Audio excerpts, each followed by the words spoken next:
What's going on, guys? Welcome back to another video. In this video, I've got another very important AMC update to bring all of you this afternoon. So what we're going to be covering in this update is a little bit of that ORTEX short interest and utilization data going into next week's trading week and a little bit of options chain analysis. Again, what we need to look out for in terms of some key price levels, just in terms of a little bit of delta hedging going into next week's trading week as well. Now, in addition, I was looking through some of the old articles over the last couple of weeks that have been discussing MELVIN Capital and what they're doing, what direction they're trying to take their fund and their portfolios. And it really does not look good for MELVIN Capital going forward. What we've seen now is that a lot of these new positions that they're going to be entering into in this new long-only portfolio, they may not even be hedged. Now, that's kind of what got MELVIN Capital into that situation that they were in last January. And when we take a look at some of the other stocks that they're holding a little bit later in this video, it does not look good for the value of MELVIN Capital's assets right now. Now, the other thing that we need to talk about is this situation with this new NASDAQ rule. Now, a lot of people are a little bit worried about this. It looks a little bit strange at face value. And a lot of people are saying, well, could this be a way that the shorts could try and get out of their position after market close within those 5 minutes and not really affect the price? Now, we're going to go over exactly what this rule essentially means at the current time and my thoughts on it, and just kind of break this down to you guys, just so we can kind of get this out in the open and really kind of dissect this new rule that we have. So before we get into all of that information, if you enjoyed the information and analysis that I provide for you in this video, make sure you go down and hit that like button. It costs you nothing to do it, but it really helps us out a whole lot in getting this information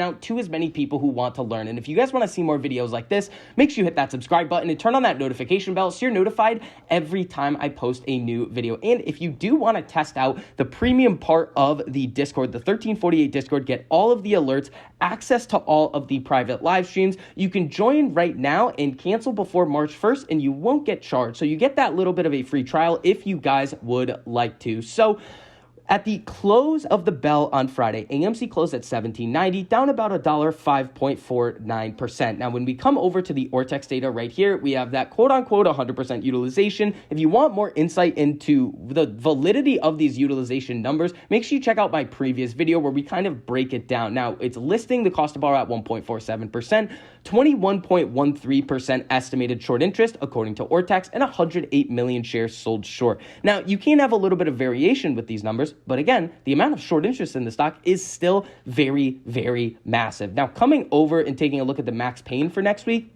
it's $19 a share. So we've seen typically with AMC over the last couple of weeks and mostly of all of 2022 so far that we have finished below that max pain price, meaning that if they are delta hedging, these market makers, if they are delta hedging any of the options that they sold, they'd be more geared towards the short side. Now, when we come over and take a look at the actual option chain going into next week, there's nothing too crazy. Yes, we are going to see a little bit of a jump in open interest at these bigger strikes, the 20, maybe even the 25 when we come out here, 8,000. But again, if you are planning on buying options on AMC, I want you guys to think about, one, what is the likelihood if you're buying out of the money contracts that those contracts run in the money? And two, what is the effect that that contract that you're buying going to have on market maker hedging? Those are the two questions that I really want you guys to ask yourselves. Now, let's get into the situation with MELVIN Capital before we touch on this whole thing with NASDAQ. So coming over to this article about MELVIN,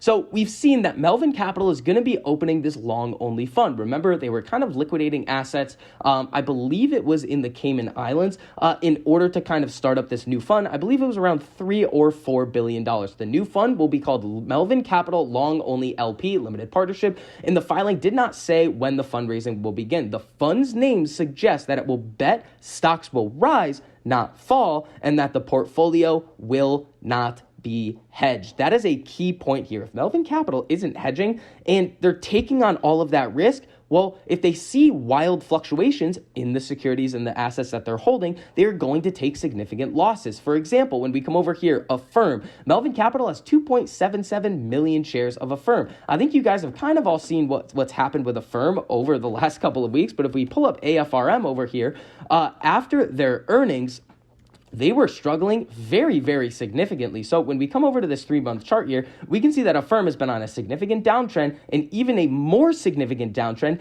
after their earnings. They're taking significant losses on that position, along with another one right here, Facebook. They own a decent sized chunk of Facebook shares, 850,000. And we all know what happened with Facebook, took a very, very big hit. If we see Melvin Capital keep getting hit with maybe these earnings announcements, and that's going to decrease the value of a lot of their positions, or even just bad news coming out about the stocks that they hold, well, they're going to have a lot of issues going forward. Now, let's get into this NASDAQ situation. So here is the article that NASDAQ put out about what is going to be happening with these extended trading close hours. The exchange's extended trading close will give institutional investors a new opportunity to easily execute remaining orders after market close without creating market impact. This kind of sounds like NASDAQ's version of a dark pool. Now, when we come down a little bit further, institutional investors have long wanted greater access to high quality liquidity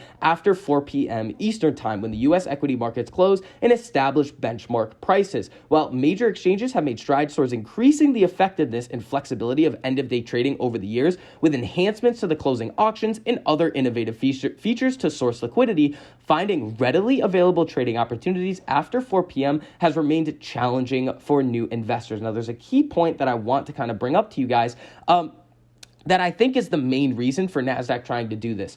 So this is one of the statements made by right here. Trading is a very different animal after 4 p.m. The available liquidity is thinner, spreads are wider, and the volatility is higher. Now, we have seen many, many times in the past what happens right after the bell. Now, the other thing is, well, yes, we have seen those wild price fluctuations, but we also see, specifically with AMC, the prices start to change, and we don't necessarily get that accurate closing price. So that could help with that aspect of it. But then there's another thing that I want to bring your attention to as well. When we pull up AMC over here, there's a couple of key things. Now, this is just an example. We've seen this happen on the SPY, QQQ, a lot of stocks many, many times in the past. But we see these very, very weird candles right after the market closes. You see here, the stock closes at 1790, then randomly shoots all the way up to 1804, then all the way back down to 1785. And you see these flicker around. Now, these are on the 1-minute candles. You see it happen here. You see it happen over here and over here. So what it looks like NASDAQ is trying to do is limit some of this nonsense over here. Now, this may be the result of high frequency trading, or it's the result of less liquidity in the market, wider spreads, and people trying to initiate large orders. So at the end of the day, when we're thinking about what's actually going to be happening with this new rule, it's not as if these traders can just come in and whatever the closing price is, that's what they're going to be able to execute at. Yes, it does say execute at the closing price, but again, it is still going to follow basic supply and demand metrics. So what NASDAQ is trying to do is provide more liquidity into the market so we don't see these types of wild candles. That's what it looks like at the current time. We could see some kind of nonsense come up later in the future where people take advantage of this system. Again, it is NASDAQ. It is an organization, a financial organization that at the end of the day is trying to make money. But again, at the current time, it doesn't look like this is something that we really need to be all that worried about. So that is going to wrap up this update on AMC, this new NASDAQ rule, and Melvin Capital. If you enjoyed the information and analysis that I provided for you in this video, make sure you go down and hit that like button. It costs you nothing to do it, but it really helps us out a whole lot in getting this information out to as many people who want to learn. And if you guys want to see more videos like this, make sure you hit that subscribe button and turn on that notification bell so you're notified every time I post a new video. So I hope you guys are having a great weekend, and I'll see you guys in the next video.